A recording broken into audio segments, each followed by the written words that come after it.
¿Cómo les va? Muy buenos días. Tal como fue anunciado, nuestra entrevista hoy en Telebuendía es con el diputado por el Partido Nacional, Jorge Gandini, a quien mucho le agradecemos su presencia en estudios. ¿Cómo le va? ¿Qué tal? Buenos Buenos días, gracias días, por un gusto venir. estar acá. Bueno, antes de hablar del presupuesto, que vamos a hablar largo y tendido, no puedo dejar de preguntarle por la suba del boleto, por la visión que tiene usted acerca de esto que va a empezar mañana aquí en Montevideo. Bueno, un poco sorprendido. Es la segunda suba en el año, la primera de 1 peso, esta de 2 pesos, sube 3 pesos en el año, sube 13%, la inflación está alta, pero no llega al 10% y el boleto sube el 13%. Quiere decir que la canasta de productos que consumen la gente de menos recursos sube más que el promedio. Ayer nos mostraban cómo el incremento en alimentos, a pesar de un acuerdo de precios, subió el 1,6 en el mes. Bueno, ahí quienes viven de sus salarios, ingresos fijos, consumen más de sus recursos en alimentos, Sí, sí. pero el boleto también es un concepto importante y sube más. La Intendencia, bueno, quiere que la gente use menos el auto y use más el transporte colectivo, pero siempre ajusta el precio y nunca la calidad. Es decir, el precio va subiendo y es muy caro el boleto en el Uruguay, en Montevideo en particular. Sin embargo, la calidad en la agilidad, en la limpieza, en la organización, en el horario del transporte, va quedando para atrás. Y ahí esa diferencia, ese desencaje hace que la gente, bueno, siga usando no solo autos, ¿no? La cantidad de motos que hay, que al final es un transporte más barato y ágil. ¿Y hay manera o hay que repensar el sistema para que a mediano plazo se pueda reducir el precio del boleto? Sobre todo yo veía que muy buena parte del precio del boleto va destinado a salarios. Desde ese punto de vista, recortar esa variable parece bastante complejo. Lo es. El asunto es que esté mejor organizado. Desde hace mucho tiempo se promete una reorganización del transporte colectivo en su agilidad, en sus lugares de tránsito, en sus destinos, en la combinación de los horarios que tienen las empresas entre sí, que en lugar de competir una atrás de la otra y llegar uno atrás del otro para competir por el pasajero que está en la parada, tengan coordinación. Pero esas cosas, nadie se mete con eso. O sea que Daniel usted, Martínez ha prometido, todavía no se ha metido. más allá del precio, lo que usted preferiría sería apuntar a la calidad, que sea mejor Bueno, el sistema. pero que es una relación entre cantidad de boletos vendidos y costos. Creo que por ahí hay que ir buscando. Ya hay un fideicomiso, 2 o 3 fideicomisos en Montevideo importantes que ayudan a que el boleto esté subsidiado. A pesar de eso, Daniel Martínez lo que está buscando prioritariamente no es mejorar la calidad, prioritariamente lo que está buscando es bajar el subsidio que la Intendencia le da al boleto para mejorar sus cuentas. Yo creo que tiene que buscar por el otro lado, porque eso no lo va a poder lograr. Y usted mencionaba el incremento de 2 pesos y, bueno, 3 pesos en realidad Exacto. si uno acumula con la última suba. Una suba que claramente está por encima de la inflación. ¿Cree que hay algo más que simplemente la cuestión salarial? ¿Que hay un afán recaudador para Yo, ordenar algunas cuentas? sí, yo creo, porque lo ha dicho la Intendencia, lo ha dicho su directora de movilidad, que la Intendencia tiende a disminuir la cantidad de recursos que coloca en el fideicomiso, en el subsidio del transporte. Y me parece que ahí creo que la paramétrica daba 1,30 y se fue a 2 pesos. Quizás ahí haya algún centésimo que esté tratando de achicar lo que la Intendencia pone, porque la Intendencia pone mucho dinero. Bien. Ahora sí vamos a hablar un poco del presupuesto. Han pasado algunos días de la presentación del mensaje presupuestal, incluso el próximo martes. Van a recibir al equipo económico, Exactamente. martes 8. ¿Sigue sosteniendo que es un presupuesto altamente desfinanciado? Totalmente, no es mi opinión. Lo dice el informe del propio Poder Ejecutivo, nos dice que prevé para el 2016 un déficit fiscal de 3,5%. Hablar de números hasta ahora a la mañana no es fácil, pero digámosle a la gente, el déficit fiscal es la diferencia entre lo que el Estado recauda y lo que gasta. Lo que gasta se aprueba en la ley y siempre se gasta. Lo que recauda es una proyección, una idea de cuánto va a recaudar según el funcionamiento de la economía internacional y nacional. Cuánto consume la gente, cuánto exportamos, a qué precios, etc. Ya nos dicen que el déficit es 3,5. ¿Qué es 3,5 del Producto Bruto? 2.000 millones de dólares. Es decir, lo que viene adentro del presupuesto nacional cuesta 15.000 millones de dólares en el año. 2.000 millones de dólares no están financiados. Ya nos dice el Poder Ejecutivo que a final del 2016 tiene que contraer deuda por ese volumen para poder compensar el dinero que le falta. Yo nunca vi, mire que yo el 15 de septiembre de este año voy a cumplir 30 años en el Parlamento y entré en el presupuesto del 85. No estuve todos esos años en el Parlamento, pero tengo varios presupuestos. Nunca había un presupuesto que de inicio tenga un déficit de ese volumen. El 3,5% de déficit del PBI lo tuvo el Uruguay en el 2002, el año de la crisis, y el año pasado. Lo va a tener este año. El presupuesto prevé que lo va a tener el 2016 y el 2017. Eso quiere decir que hay 4 años consecutivos donde al Estado le faltan 2.000 millones de dólares, que son 8.000 millones de dólares, mire qué número, ¿no?, de endeudamiento agregado que hay que ponerle para cubrir esos agujeros. ¿Es realmente audaz que el Poder Ejecutivo venga al Parlamento y le diga, le traigo este presupuesto para el que me faltan 2.000 millones de dólares, apruébemelo? Bueno, Astori dice que es un presupuesto audaz. Sí, él lo dice por Ahora, otra cosa. según pero... las palabras que usted transmite, de su visión, esto es una, infiero yo, No, ¿no? está bien. Más que audaz, es casi responsable. Bueno, esa es la palabra que usó el Poder Ejecutivo. No ahora, el pasado. En el 2010, el Poder Ejecutivo arranca el presupuesto nacional con su mensaje, como vino ahora, el que vino en el 2010, diciendo, y en el año 2014 vamos a tener, en el año 2014 no sería responsable tener un déficit mayor al 0,8% del producto. Y terminó en el 3,5%. Yo le decía a Astori, fue un déficit irresponsable, lo decían ustedes. Tan irresponsable como iniciar ahora una propuesta de cuentas públicas a la que ya sabe que le falta ese volumen de dinero, si las cosas andan como se prevén, porque hay cosas que no se prevén. Se nos dice que la situación económica es compleja y lo compartimos. En Argentina, en Brasil, en mercados cercanos que Uruguay son relevantes como Venezuela, la situación china, la situación europea, todo lo que se quiere, es verdad. Pero cuando vamos a los números no se prevé lo que se dice. Se dice que seguramente al final del proceso electoral argentino, sobre fin de año, va a haber un ajuste. Se dice que Brasil, con un 8% de déficit y la situación económica y política que tiene, está a punto de perder su grado inversor. Si esas cosas pasan, no están previstas que van a impactar, y van a impactar. Quiere decir que si nada muy grave pasara en el mundo, ya tenemos un déficit de ese volumen. Ahora, si pasa alguna cosa más, pues entonces el déficit ya se hace incontrolable. Yo creo que no es un presupuesto responsable para un equipo como el del ministro Astori, ¿no? Yo creo que vienen con un arrastre complicado y están haciendo una aventura hacia adelante, que veremos. Ahora, veo que siempre se dice que en realidad cuando un país se endeuda no es per se algo malo. Lo que es malo es que se endeude en gastos que no le redundan en beneficios. A ver, si el país invierte en infraestructura y contrae deuda para desarrollar infraestructura, eso no es de por sí algo malo. Que lo malo sería gastarlo en cuestiones que no redunden en beneficios a posteriori. Es como que yo dijera que no es malo que yo me endeudo para comprar una casa, porque es un bien para la familia. Pero en realidad, si no la puedo pagar es un problema. El ratio, la relación entre deuda neta y... ¿El Uruguay tiene el riesgo de no poder pagar su deuda? Bueno, lo que tiene es un límite hasta el cual puede hacer crecer su deuda. La deuda viene creciendo en la relación deuda-producto. El país hoy no tiene un problema financiero, tiene un problema económico. El financiero no, es muy sólido. Incluso contrae deuda está bien manejado, está muy especificada, está a largo plazo, con buenos niveles de intereses. Pero ya contrajo deuda, agregó deuda por un mal manejo fiscal en estos últimos años. Y la previsión es que va a seguir agregando. Si la relación, el ratio deuda-producto se deteriora, es una de estas de las variables principales que las calificadoras observan junto a otras para mantener o no el grado inversor. Y estamos en un barrio, en una zona muy complicada. Uruguay tiene que ser muy prolijo en el manejo de su deuda. Tiene límites, todo tiene límites. Y yo creo que no es cuestión de decir, como no me alcanza, me endeudo. Una vez te puede pasar. Pero ya tenerlo estructural, arrancar diciendo, cada año me voy a endeudar, bueno, me parece que no es una política muy saludable y el equipo económico esto lo sabe. Y sabe que tiene riesgos y nubarrones en el horizonte.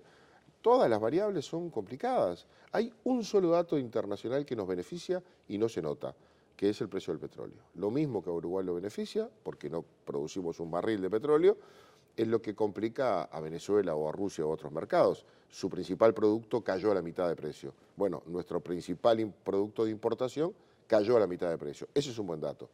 Ahora, como ha servido para ajustar las cuentas de ANCAP y en algún caso del Estado, no se ve reflejado en la productividad nacional porque no se trasladó a precios. Todas las demás variables son muy complicadas. La recaudación de la DGI se ha enlentecido y tiene riesgo de caer.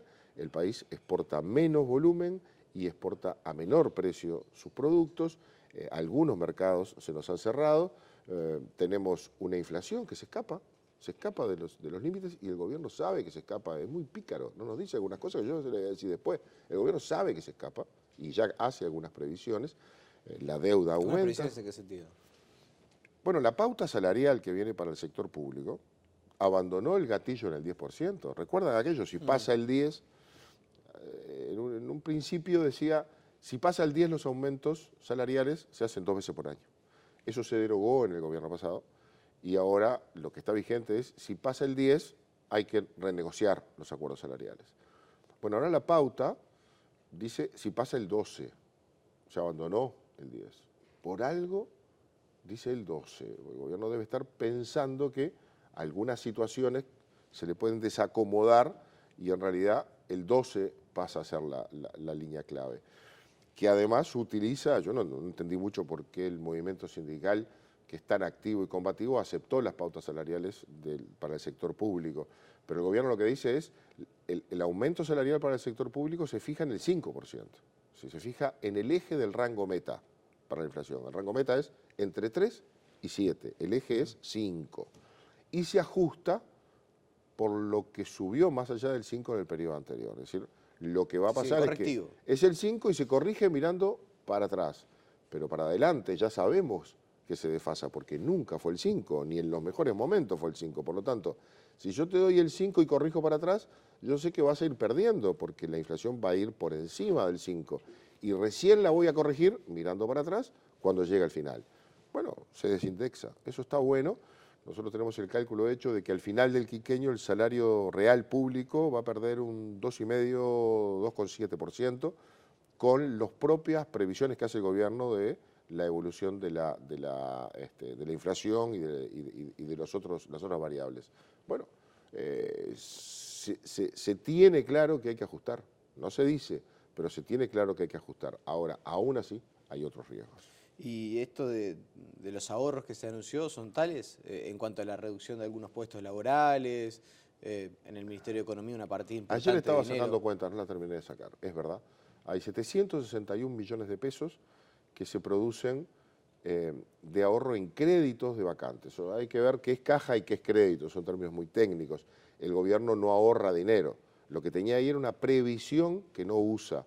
Esa previsión la limita, la hace caer, pero no son vacantes de personas que por alguna razón ocupaban ese cargo y lo dejan de ocupar, entonces me ahorro el dinero. En realidad era dinero no utilizado. Pero tomémonos como bueno, 71 millones de pesos, es verdad. También es verdad que hay una cantidad de incrementos de salarios políticos en el presupuesto.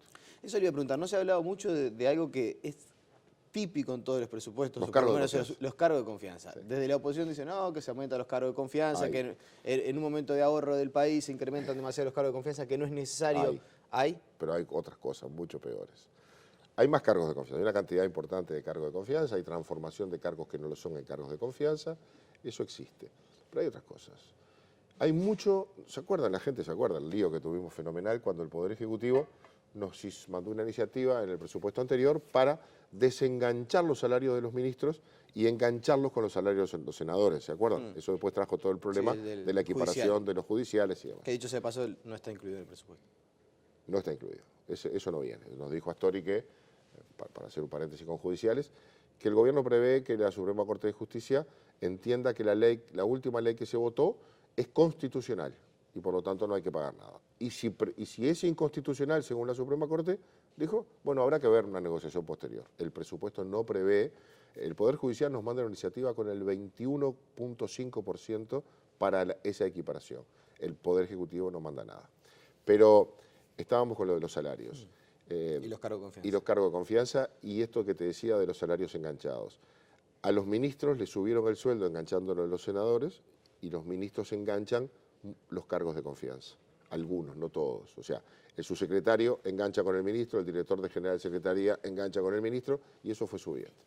Bueno, ahora vienen cantidad de cargos de particular confianza que enganchan con el ministro, por lo tanto, Cuando dice, ajustará por la ley del 2010, de la ley tal del 2010, quiere decir que engancha con el ministro. Si se despega del sueldo que tenía y lo aumenta. Ahí hay mucho aumento salarial político. Hay cosas interesantes. También discutimos mucho cuando se crearon partidas de entre 4 millones y 8 millones de pesos para cada ministro, no ministerio, ministro, para que pudiera contratar asesores.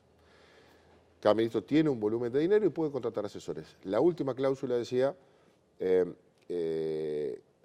los salarios no podrán ser superiores al 90% del salario del director general de Secretaría.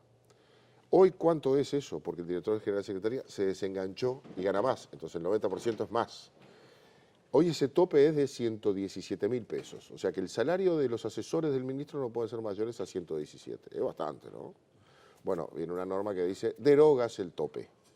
Por lo tanto, el salario puede ser cualquiera, porque no tiene tope. Puede ganar como el subsecretario, como el ministro o más. Esto me parece interesante para la gente que en este momento debe estar quedando atragantada con una tostada mientras está desayunando. ¿Cuántos asesores puede contratar un ministro? Puede contratar hasta 8 millones de pesos anuales. El ministro tiene su equipo, el secretario, los que quiera nombrar, es decir, lleva a su secretaría a los funcionarios que le parezcan. Tiene adscriptos. ¿Tiene un límite? No, adentro de su ministerio no. Después tiene libertad de contratar adscriptos, tiene 2 o 3 adscriptos por ministro, en la calidad de adscriptos, que puede ser funcionario público o no. Si es funcionario público, reserva su cargo, viene aquí y recibe un salario. Y puede contratar asesores de cualquier naturaleza, desde un profesor de gimnasia hasta un ingeniero nuclear, lo que le parezca, no tiene requisitos, solo tiene que fundamentar por qué lo necesita. Y para eso lo que tiene es una partida global. Hay ministros que tienen 8 millones de pesos por año, ajustados, yo no sé cuánto será eso, pero eso es la cifra del 2010, y hay ministros que tienen 4 millones de pesos por año. No quiere decir que el único tope era ese, el 90% del salario del director general de Secretaría. Ahora no tiene más tope, o sea, puede contratar 1, 2, 3, 5, 8. Mientras ¿Puede le alcance eventualmente la contratar plata, a uno que cobre 600.000 pesos por mes? no podía porque tenía un tope. Ahora puede, sí, porque el tope salta, ¿verdad? Algún día habrá que el sistema político deberá echarle mano a todas esas cuestiones, ¿no? Bueno, el sistema político somos nosotros y lo tenemos en el presupuesto. Por eso, pero digo, algún día debería haber, no sé si una especie de sinceramiento y decir, bueno, porque todos los partidos han gobernado en los últimos años. No, pero esto es nuevo, absolutamente nuevo. Bueno, pero los asesores existieron siempre. No, partidas de adscriptos y partidas de asesores y embajadores itinerantes y todas esas cosas, embajadores políticos. Había 2, 3 embajadores políticos. Ahora hay hasta, puede haber 20, más los embajadores itinerantes. Algunas de las cosas de estas se derogan en este presupuesto. Ahí hay una limpieza, digamos, de algunas medidas de Mujica, ¿no? Sí, desaparecen unas cuantas cosas de Mujica, desaparecen. ¿Se acuerdan el lío que tuvimos con los coordinadores regionales? Bueno, eso se derogan. Se derogan o desaparecen casi todos los embajadores itinerantes, que era esa cosa extraña que Mujica nombraba un embajador que en realidad tenía un escritorio en la calle 18 de Julio y Cuarem, y no estaba en ningún país, y había unos cuantos de esos, pero cobraban salario de embajador. Todo eso desaparece, y está bien, me parece que está bien, y ahí se ahorra, se redistribuye hacia otras cosas importantes. Y hay margen, bueno, después de hablar de todo esto, ya me parece que la respuesta viene implícita, pero ¿hay margen para eventualmente dar cabida a algunos de los reclamos salariales de profesores, sobre todo del ámbito de la salud también, que son los gremios que están quizás con una posición más firme? ¿Ve que por algún lado puede haber alguna redistribución de recursos para dar cabida a esas cuestiones? Tenemos algún marco de números. Como les decía, el presupuesto cuesta 15.000 millones de dólares. A la educación pública, a ANEP, universidad y alguna cosa chiquita, van unos 2.200 millones de dólares. ¿Qué viene en este presupuesto?